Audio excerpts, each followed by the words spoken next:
Mud Hens with a doubleheader on Saturday, so we bring in Matt Melzak for a doubleheader hens and walleye tonight. Matt, thanks for coming in. It's always great, Mark.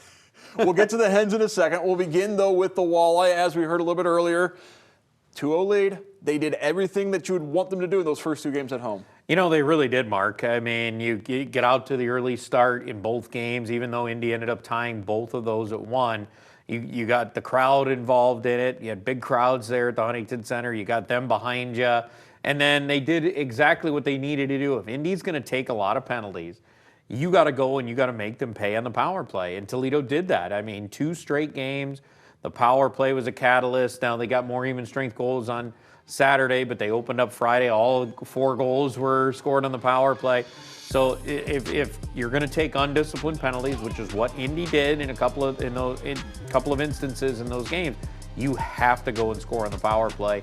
Toledo did that, and that will lead you to a lot of wins. We talked last week about this infusion of Grand Rapids Griffins into the walleye lineup, and it's amazing. I think all 7 of those guys contributed in those first 2 wins. Yeah, they did. You got some outstanding, talented players down from the American Hockey League. I mean, you get a bit of a break there with Grand Rapids and Detroit each not making the playoffs, because if one of them does, that kind of changes that. You probably don't see that many down. But the fact that you could plug those talented players into this lineup, I thought the most impressive part to me was how quickly they, kind of got in with everybody else, and it was all good to go. I mean, obviously Bliss was here for a long time during the year, and he played a lot with Hawkins and Green, so you could tell the chemistry there didn't really change much. And and you look at the way Dan kind of set it up defensively. He put like Barton and Vero together. They were playing a lot together in the American Hockey League, so it certainly helped, with that cohesiveness that this team has, had for so long. You don't want to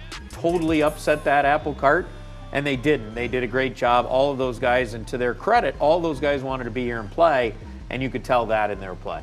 So as the walleye hit the road this week, the hens are coming home. And the Mud Hens, they took 5 of 6 out of Columbus in Columbus. They've won 10 of their last 12. This is a hens team that is really playing some good baseball. You know what? They got a great mix. And we were just talking about how you put teams together and you thought those guys down from Grand Rapids could upset the apple cart. This is a good, close group right now for the Toledo Mud Hens, because you look at it, even partway through that series, they got Ryan Kreidler down. Yeah. And you thought, that might change because he's got to play. He's got to get in there every day and play. But it didn't. Those guys, everybody understands the roles, and they, adapt to what is necessary to win baseball games. And Toledo is doing it. It's amazing. It's almost a carryover from last year. It just feels like that same. You got a few of those guys back from last year, but then you add in all these younger players now, that the Parker Meadows of the world, the Donnie Sands coming over in a trade. And these guys, they just have stepped right in, and they keep winning. Kreidler, 2 home runs in that series down in Columbus. Saturday, game 1.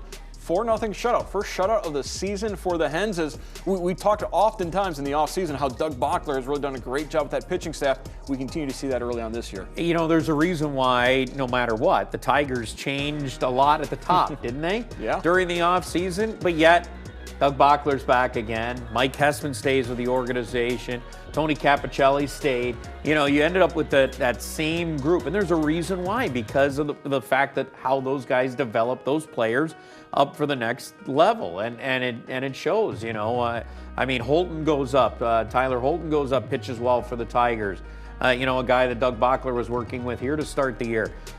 He's excellent at what he does, and you could see that with the way those guys are prepared when they go up to help out Detroit. And that's the name of the game when you're in AAA. And Syracuse will be the opponent all week long at downtown. Keep an eye on the schedule. We got an early morning game on Wednesday. We've got some odd start times. You can catch all those games on BCSN or BCSN2, because we'll have the walleye games at Tuesday, Thursday, and if there happens to be a Game 5 on Saturday, we'll have that game live as well. Matt Melzak will be on the call for those walleye games. Matt, thank you so much. Thank you so much, Mark.